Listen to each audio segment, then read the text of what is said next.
Monday റൂട്ടിൻ്റെ മറ്റൊരു വീഡിയോയിലേക്ക് ഏവർക്കും സ്വാഗതം. കഴിഞ്ഞ വീഡിയോകളിൽ നിന്ന് വ്യത്യസ്തമായി ഇന്ന് മറ്റൊരു വിഷയവുമായിട്ടാണ് ഞാൻ നിങ്ങളുടെ മുമ്പിൽ എത്തിയിരിക്കുന്നത്. അതായത് സാധാരണക്കാർക്കും പാവപ്പെട്ടവർക്കും ചിലവ് കുറഞ്ഞ രീതിയിൽ ഏറ്റവും ഭംഗിയായ രീതിയിൽ അവരവരുടെ വീട് പെയിൻറ് ചെയ്യുന്നതിനുള്ള ഒരു മാർഗവുമായിട്ടാണ് ഞാൻ നിങ്ങളുടെ മുമ്പിൽ എത്തിയിരിക്കുന്നത്. വിഷയത്തിലേക്ക് കടക്കുന്നതിന് മുമ്പായി നമ്മുടെ പതിവ് പോലെയുള്ള ചാനൽ സബ്സ്ക്രൈബ് ചെയ്യുന്ന കാര്യത്തെക്കുറിച്ച് ഓർമ്മിപ്പിച്ചുകൊണ്ട് നമുക്ക് വിഷയത്തിലേക്ക് കടക്കാം.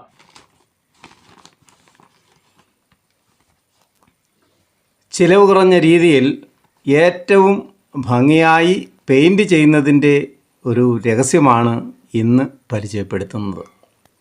സാധാരണയായി പുതിയ ഒരു വീട് പണിയുമ്പോൾ മിക്കവാറും പണികളൊക്കെ കഴിഞ്ഞ് പ്ലാസ്റ്ററിങ്ങും കഴിഞ്ഞാൽ ഭിത്തിയെല്ലാം നന്നായി നനച്ച് ഉണങ്ങിയ ശേഷമേ പെയിൻറ് ചെയ്യാവൂ എന്നാണ് പെയിൻറ്റിംഗ് തിയറി.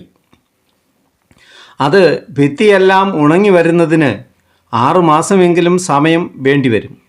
എന്നാൽ അത്രയും ക്ഷമ ആളുകൾക്ക് ഉണ്ടാവുകയില്ല.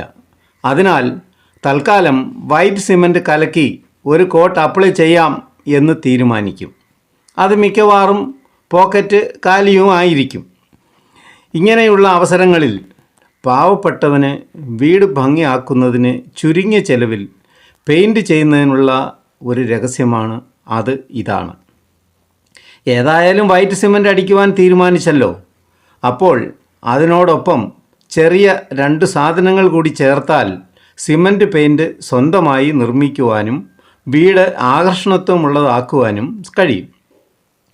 സിമൻറ്റ് പെയിൻറ് ഉണ്ടാക്കുന്നത് വൈറ്റ് സിമൻറ്റ് കൊണ്ടാണ്. അതിൽ 5 കിലോഗ്രാം വൈറ്റ് സിമൻറ്റിൽ 200 ഗ്രാം SH അല്ലെങ്കിൽ DDL ഇവയിൽ ഏതെങ്കിലും ഒരെണ്ണം കൂടി ചേർത്ത് നന്നായി കുഴച്ച് അല്പാൽപ്പം വെള്ളം കൂടി ചേർത്ത് കലക്കി എടുക്കുക. ബ്രഷിൽ നിന്ന് ഒഴുകിപ്പോകുന്ന തരത്തിൽ ആകരുത്. ആവശ്യത്തിന് തിക്നെസ് ഉണ്ടായിരിക്കണം. എന്നിട്ട് നമുക്ക് ആവശ്യമായ നിറം കൂടി ചേർത്ത് മിക്സ് ചെയ്താൽ മതിയാകും. ഈ DDLഉം SHഉം എന്ന് പറയുന്നത് പെയിൻറ്റിൻ്റെ ബൈൻഡറായിട്ടാണ് ഉപയോഗിക്കുന്നത്. അതായത് ഇത് പ്രതലത്തിൽ പറ്റിച്ചേർന്നിരിക്കുന്നതിനാവശ്യമായ പശയാണ്. മിക്സ് ചെയ്യുന്നതിന് പെയിൻറ് മിക്സിംഗ് മെഷീൻ ഉപയോഗിച്ചാൽ നന്നായി മിക്സ് ചെയ്യുവാൻ കഴിയും. നിറത്തിന് സ്റ്റെയ്നർ എന്ന പേരിൽ ഒരു കളർ നിറങ്ങൾ വാങ്ങുവാൻ ലഭിക്കും. 100-ലധികം നിറങ്ങളിൽ സ്റ്റെയ്നർ ഉണ്ട്. ലൈറ്റ് ഷെയ്ഡുകൾ മാത്രമേ ഉപയോഗിക്കാവൂ. എന്നിട്ട് ബ്രഷ് ഉപയോഗിച്ചും റോളർ ബ്രഷ് ഉപയോഗിച്ചും അപ്ലൈ ചെയ്യാവുന്നതാണ്. കൂടാതെ അല്പം കൂടി ലൂസാക്കിയാൽ സ്പ്രേ ചെയ്യുവാനും കഴിയും. നിറത്തിനായി ചേർക്കുന്ന സ്റ്റെയ്നറുകളും ഉറച്ചിരിക്കുവാനായി ചേർക്കുന്ന പശയും SH അല്ലെങ്കിൽ DDL എന്നിവയുടെ ചിത്രങ്ങൾ സ്ക്രീനിൽ കാണിക്കുന്നുണ്ട്.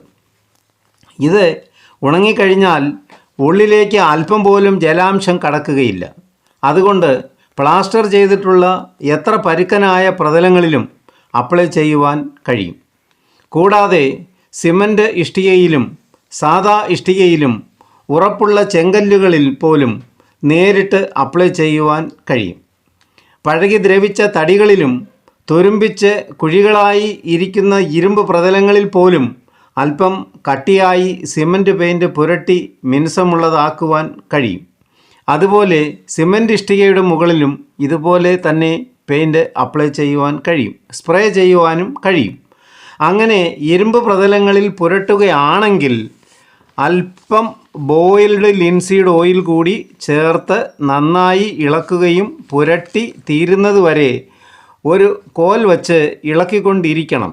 ഇല്ലെങ്കിൽ കട്ട പിടിച്ചു പോകും, ബ്രഷ് നീങ്ങുകയില്ല. പ്ലാസ്റ്റർ ചെയ്ത പ്രതലങ്ങളിൽ പൂർണ്ണമായും ഉണങ്ങുന്നതിന് മുൻപായി ഫസ്റ്റ് കോട്ട് അപ്ലൈ ചെയ്യുകയും 24 മണിക്കൂറിന് ശേഷം second coat cement paint apply ചെയ്യുകയും വേണം. അതിനുശേഷം 2 ദിവസത്തേക്ക് നല്ലപോലെ നനച്ചുണക്കുകയും ചെയ്താൽ നല്ല ആകർഷണത്വം ലഭിക്കുകയും ചെയ്യും. അപ്പോൾ സിമൻറ്റ് പെയിൻറ്റിനെ കുറിച്ചുള്ള കാര്യങ്ങളൊക്കെ മനസ്സിലായി കാണുമല്ലോ.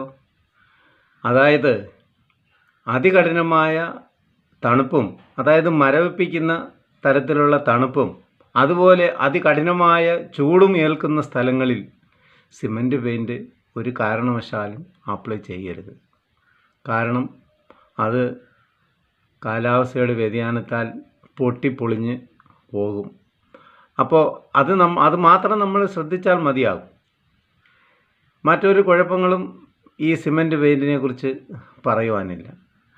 ചെറിയ ചെറിയ വീടുകൾക്കും വാടക വീടുകൾക്കും ഹോസ്റ്റലുകൾക്കുമൊക്കെ, അതായത് സാധാരണക്കാരൻ്റെ, പാവപ്പെട്ടവൻ്റെ വീടുകൾക്ക് ഭംഗി കൂട്ടുന്നതിന് സിമൻറ്റ് പെയിൻറ്റ് വളരെ വളരെ ഉപകാരപ്രദമായ ഒരു കാര്യമാണെന്ന് ആണ് എൻ്റെ ഇതുവരെ ഉള്ള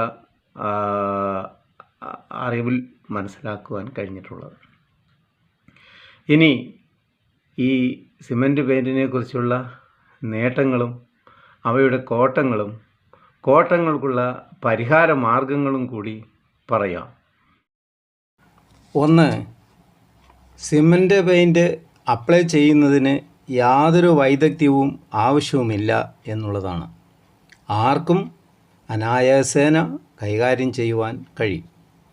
അപ്ലൈ ചെയ്ത ശേഷം സാധാരണ വെള്ളത്തിൽ എല്ലാ ഉപകരണങ്ങളും കഴുകി വൃത്തിയാക്കുവാനും കഴിയും എന്നുള്ളതുമാണ്. 2. പ്രതലം ഒരുക്കുവാൻ യാതൊരു വിഷമവും ഇല്ല.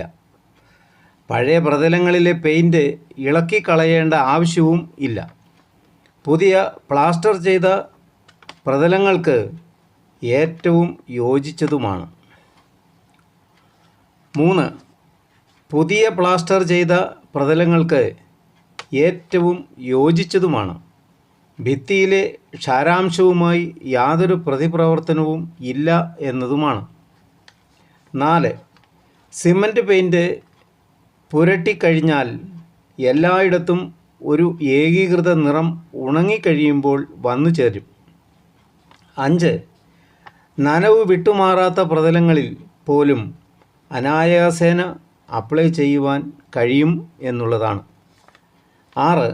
ഗ്രീസ്, ഓയിൽ എന്നിവ പുരണ്ടിരിക്കുന്ന പ്രതലങ്ങളിൽ അവ ഭംഗിയായി തുടച്ച് നീക്കിയ ശേഷം മാത്രമേ പുരട്ടാവൂ. 7. മറ്റ് പെയിൻറ്റുകളെ അപേക്ഷിച്ച് 60% വരെ ചിലവ് കുറയ്ക്കുവാൻ കഴിയും. മറ്റ് പെയിൻറ്റുകൾക്ക് ചിലവാകുന്ന പൈസയുടെ 40% മാത്രം മതിയാകും ഈ സിമൻറ്റ് പെയിൻറ്റ് അപ്ലൈ ചെയ്യുന്നതിന്. മാത്രവുമല്ല, നല്ല ആകർഷണത്വവും ലഭിക്കുകയും ചെയ്യും എന്നുള്ളതുമാണ്. അടുത്തത് സിമൻറ്റ് പെയിൻറ്റിൻ്റെ ന്യൂനതകളും അവയ്ക്കുള്ള പരിഹാര മാർഗങ്ങളും ആണ്. 1. മിക്സിങ്ങിൽ എന്തെങ്കിലും കുറവുണ്ടായാൽ പ്രതലത്തിൽ ക്രാക്ക് വന്നേക്കാം. അപ്പോൾ നന്നായി നനച്ചിട്ട് റീകോട്ട് ചെയ്ത് പരിഹരിക്കുവാനും കഴിയും. ഉണങ്ങിയ ശേഷം നനഞ്ഞാൽ ഇളകിപ്പോവുകയേയില്ല. 2. ക്ഷാരാംശമുള്ള പ്രതലങ്ങളിൽ പുരട്ടിയാൽ ഉണങ്ങുമ്പോൾ പൂപ്പൽ പിടിച്ച പോലെ കാണാറുണ്ട്. ഇത് വയർ ബ്രഷ് ഉപയോഗിച്ച് നന്നായി ഉരച്ച് കഴുകിയ ശേഷം റീകോട്ട് ചെയ്ത് പരിഹരിക്കുവാനും കഴിയും. 3. പശയുടെ കുറവ് വന്നാൽ അടുക്കുകളായി പെയിൻറ്റ് പാളിൽ ഇളകിപ്പോകുന്നത് കാണാം.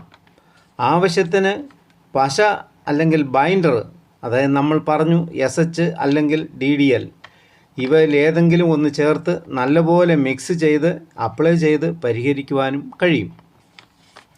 4.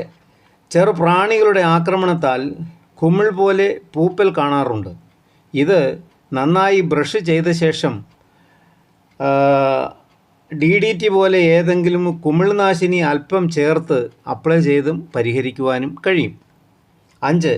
നിറം മങ്ങുകയും അങ്ങിങ്ങായി അടയാളങ്ങൾ കാണാറുമുണ്ട്. പെയിൻറ്റിങ്ങിന് ശേഷം ധാരാളം വെള്ളം ഒഴിച്ച് ഉണക്കിയാൽ ഇതിനും പരിഹാരമാകും. ആറാമതായി, കാലാവസ്ഥാ വ്യതിയാനത്താൽ ഡാർക്ക് നിറങ്ങൾ അപ്ലൈ ചെയ്ത പ്രതലങ്ങളിൽ നിറം മങ്ങലും വെള്ളപ്പുള്ളികളുമൊക്കെ കാണാറുണ്ട്. അത് ഡാർക്ക് നിറങ്ങളിൽ മാത്രമേ ഉള്ളൂ. ലൈറ്റ് നിറങ്ങളിൽ അങ്ങനൊരു പ്രശ്നമേ ഉണ്ടാകുന്നില്ല. അതുകൊണ്ട് ഇതിന് പരിഹാരമെന്ന് പറയുന്നത് എല്ലായ്പ്പോഴും ലൈറ്റ് നിറങ്ങൾ തിരഞ്ഞെടുക്കുക എന്നുള്ളത് മാത്രമാണ് ഇതിൻ്റെ പരിഹാരം. സാധാരണയായി സിമൻറ്റ് പെയിൻറ്റ് എല്ലാ ലൈറ്റ് നിറങ്ങളിലും ലഭിക്കും എന്നുള്ളതാണ്. 100 കണക്കിന് ഇതിൻ്റെ കളറുകളും ലഭിക്കും. 100 കണക്കിന് കളറുകൾ, അതായത് സ്റ്റെയിനർ എന്ന പേരിൽ ലഭിക്കും. വേറെ പല പല പേരുകളിലുള്ളതുണ്ട്. അതിൽ സ്റ്റെയിനർ എന്നാണ് കോമൺ ആയിട്ട് പറയുന്ന ഈ നിറത്തെക്കുറിച്ച് പറയുന്നത്. ഈ നിറം കൊണ്ട് വേറെ പല കാര്യങ്ങളുമുണ്ട്. ഇതിനു വേണ്ടി മാത്രം ഉണ്ടാക്കിയിരിക്കുന്ന ഒരു സാധനമല്ല ഈ സ്റ്റെയിനർ എന്ന് പറയുന്നത്. ഇത് മറ്റു ചില ആവശ്യങ്ങൾക്ക് കൂടി ഉള്ളതാണ്. അതിനെക്കുറിച്ച് ഞാൻ മറ്റൊരു വീഡിയോയിൽ പറയുന്നതായിരിക്കും. അതുപോലെ സബ്സ്ക്രൈബ് ചെയ്യുവാനെന്ന കാര്യം വീണ്ടും ഓർമ്മിപ്പിക്കുകയാണ്. മറക്കരുത്. പുരോഗതി കാണുന്നുണ്ട്, അതിലെനിക്ക് സന്തോഷവും ഉണ്ട്. എല്ലാവർക്കും ഇനിയൊരു വീഡിയോയുമായി വരുന്നതിലേക്കും ഏവർക്കും ബൈ ബൈ.